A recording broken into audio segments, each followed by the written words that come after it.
Family excluded me from my sister's wedding, so I escaped to Iceland and watched her big day fall. I wasn't invited to my sister's wedding. I found out while holding a paper plate of macaroni salad, standing between the lemonade table and a cooler full of beer at a casual summer barbecue. It was June, hot enough that the plastic forks bent when you tried to scoop potato salad. My aunt had just put on a Tracy Lawrence playlist, and a toddler was crying near the bounce house. It was my cousin Jenny who dropped the bomb. She strolled over from the grill, flipping her hair with one hand and holding a hot dog in the other.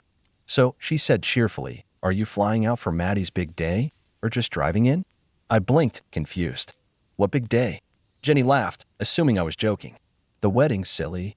She's finally marrying that guy with the hair gel, James, right?" I smiled like I understood and excused myself, pretending to check on the deviled eggs. Translation: I hid in my car, turned the AC up, and tried to breathe through the strange, sudden pressure in my chest. Meline, my baby sister.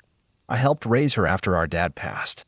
I held her hair when she puked at her first college party, wired her rent when she forgot it was due, sent her a weighted blanket during her panic attacks, stayed on the phone all night the time she thought James was cheating. And now she was marrying him, with a venue, a guest list, a whole damn event that didn't include me. I waited 2 days before calling our mom, not because I needed to calm down, but because I needed to hear her say it out loud, that they planned everything without me. She answered with her usual warm, functional tone, "Hi, honey," like we were about to chat about groceries. "Is Maddie getting married?" I asked. A pause. Then, "Well, yes. Next month, actually. We weren't sure you'd be free. I didn't even know it was happening." She chuckled lightly. "Oh, Claire, don't be dramatic. That word again, dramatic dash. The same one she used at our dad's funeral when I couldn't stop crying. The same one she used when I lost my job. The same tone, the same dismissal. Meline really wanted something small," she added. "I am family." She sighed. "Yes, but you're always traveling. And James's family had a lot of input. There were limited spots. You understand." I didn't, but I knew better than to say that. She softened. "You're not mad, are you?" I said I wasn't sure. Because I wasn't. Hurt? Yes. Angry? Probably. Tired? Definitely. Then she said, "We just thought it would be easier this way." Easier. Not forgotten. Just erased. I said I had to get back to work, even though I didn't work that day. We hung up. I stared at my calendar. Next month. No RSVP. No seat. No consideration.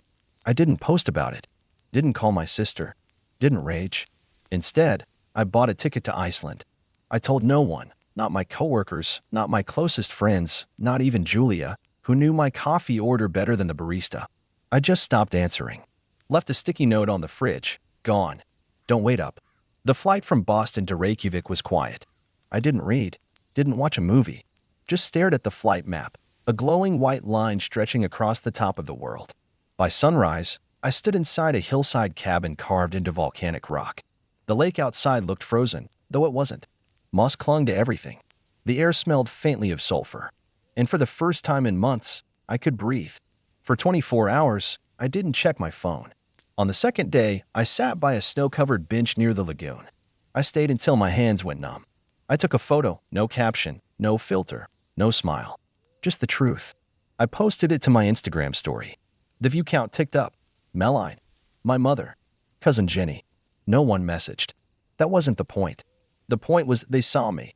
Not at the wedding shower, not at the rehearsal dinner, not in pastel Instagram grits. But here, in exile. I let the silence do the talking. Saturday came. I knew the wedding was happening, even if they never told me the date. I pieced it together from social media clues. Trisha's boomerang of champagne flutes, a boutique hotel tag 2 hours outside Albany. That was enough. I made oatmeal. I didn't cry. I didn't post. I just existed. By late afternoon, the wedding had probably started. I imagined Meline and Lace, our mother wiping tears, James looking slick, and in the background, a missing chair. Not obvious, but I'd know. That evening, I posted a second photo. A chipped mug in my hand, lavender sky behind it. No caption. But again, Meline viewed it. My mother. 2 of her friends. Still, silence. But this time the silence felt charged ash. They knew. They just didn't know what to say. And for once, I wasn't rushing to help them find the words. 3 days later, I woke up to my phone buzzing. Dozens of notifications. Messages, missed calls. A text from Julia. You need to see this. It was a TikTok. A chaotic wedding reception. Someone yelling. A bouquet flying. Glass breaking. And then Meline, crying, mascara running. Her maid of honor screaming, "You were sleeping with him the whole time." The groom had cheated with the maid of honor.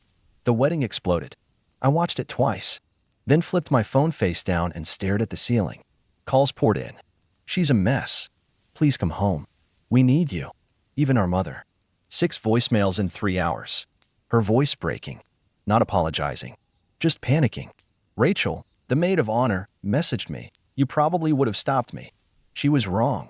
I would have let it happen. Truth has a way of making its own entrance. Meline eventually texted, "I thought you didn't want to be part of things anymore." I didn't think it would matter. But it did matter. Because they didn't miss me dash. They missed the version of me that held them all together. The fixer. The ghost in the family photo. My mother called again. This time, I answered. "Claire," she breathed, like she'd been holding her voice all week. "I was there," I said. "For years. You just didn't see me."